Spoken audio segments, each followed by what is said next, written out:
Hi there and welcome back to Japan, where something that's regularly becoming a slogan of mine, or a new slogan of mine, is if there's a name I keep on hearing. And there is.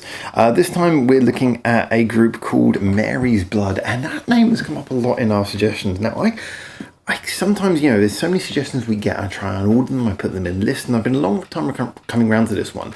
And I keep on remembering, Mary's Blood, that's one I've got to do. And I can't remember if it's one person or two people who've been suggesting this regularly, or if it's one that a lot of people have been suggesting, but it's a long time coming.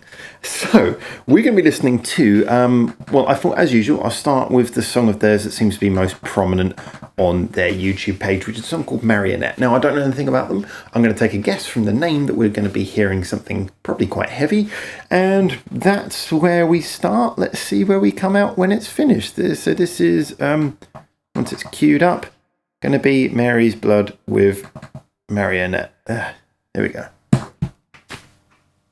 Yeah, horror movie. Okay. Mary's Blood, Marionette. Creepy.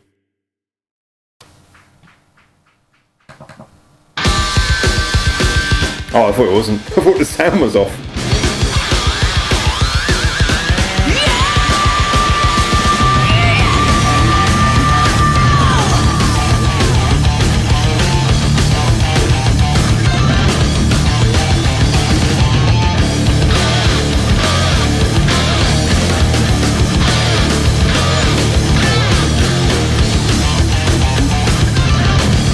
Well, it certainly is full on metal. I love the fact that the drummer's smiling.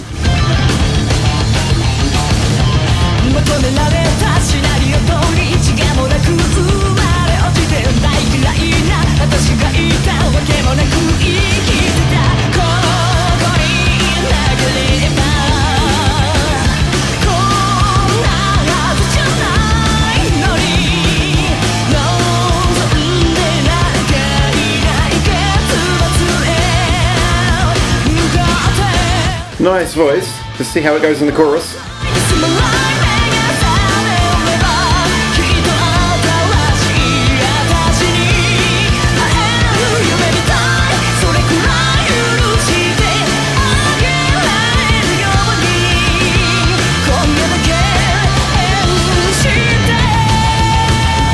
Nice chorus then. Good melody, moves along.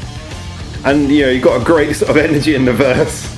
I also love that the guitar riff is sort of broken up with bits of lead, so it's not just all low or all high.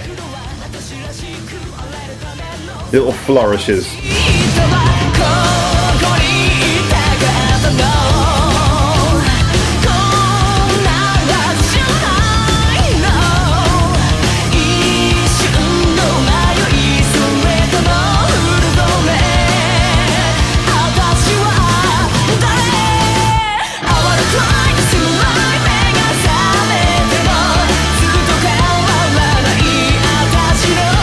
So sonically there's nothing that we haven't heard before, but what I really like is the songwriting just seems to be very good, and it's moving along with a fantastic energy.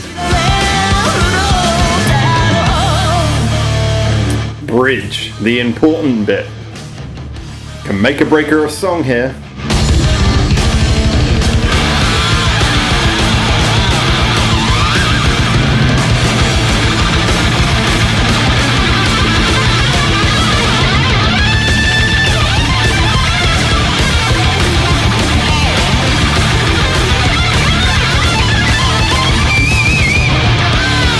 This is definitely for people who like their guitar shreddy.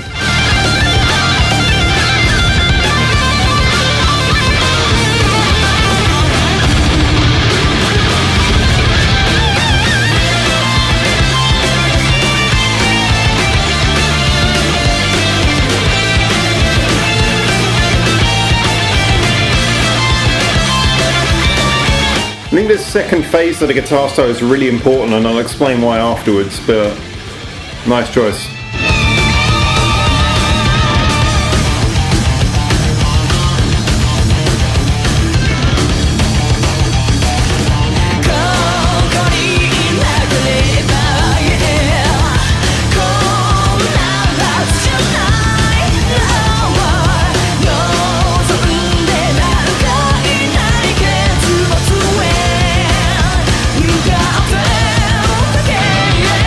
I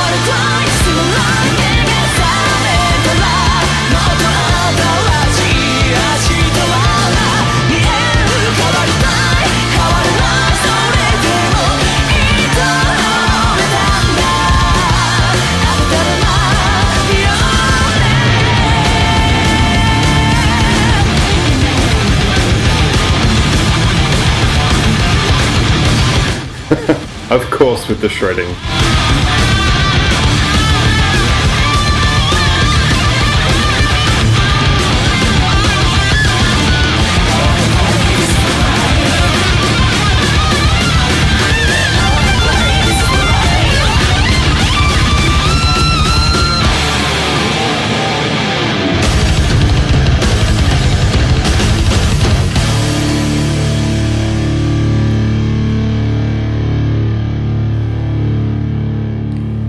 Well, I guess no one's going to be surprised if I say there's a lot to unpack on this one.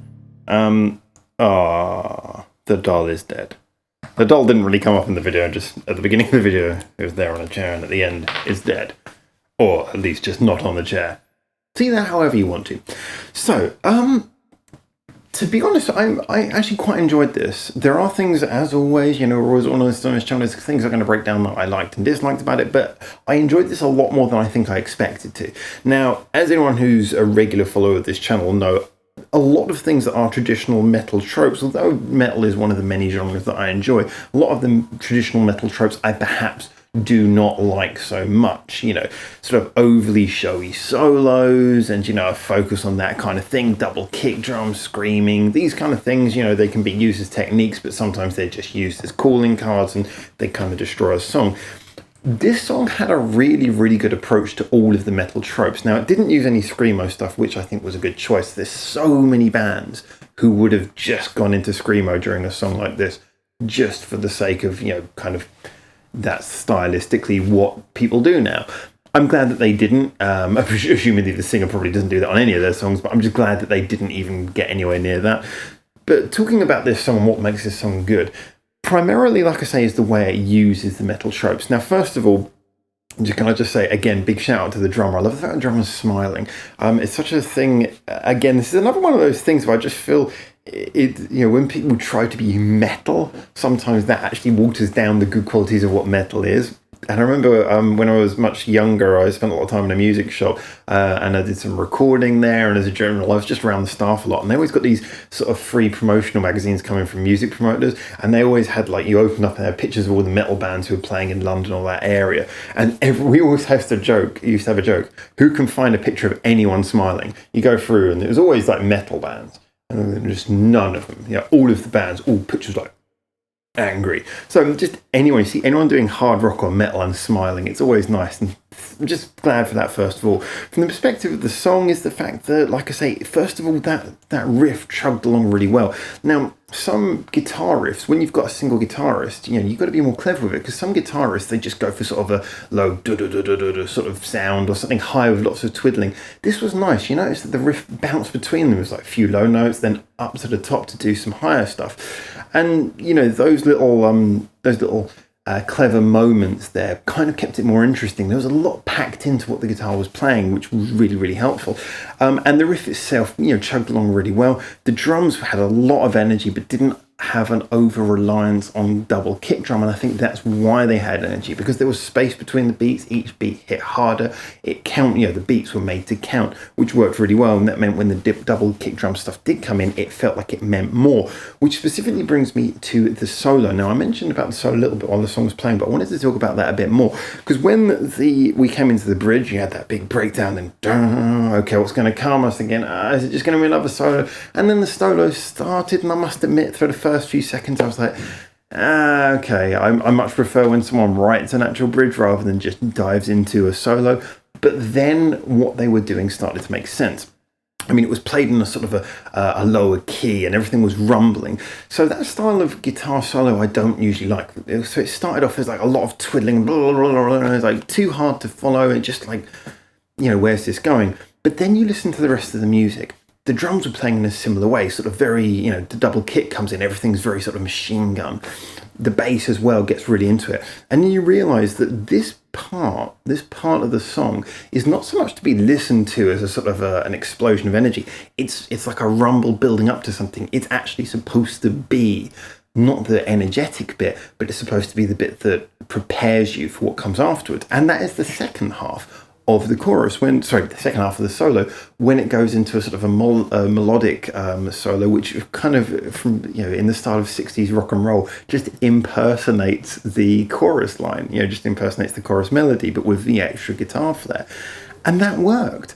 I mean, a lot of people, I'm sure, if you ask most guitar fans, what did you like? They would all love that first bit with the really heavily twiddling. But to me, that was clever as a build-up for the payoff, which was the second bit. And the second bit was the bit which I really loved, even though it was much simpler. That's where, you get the release of energy, everything goes into that chord pattern that is, if you like, the basis of the song and the chorus.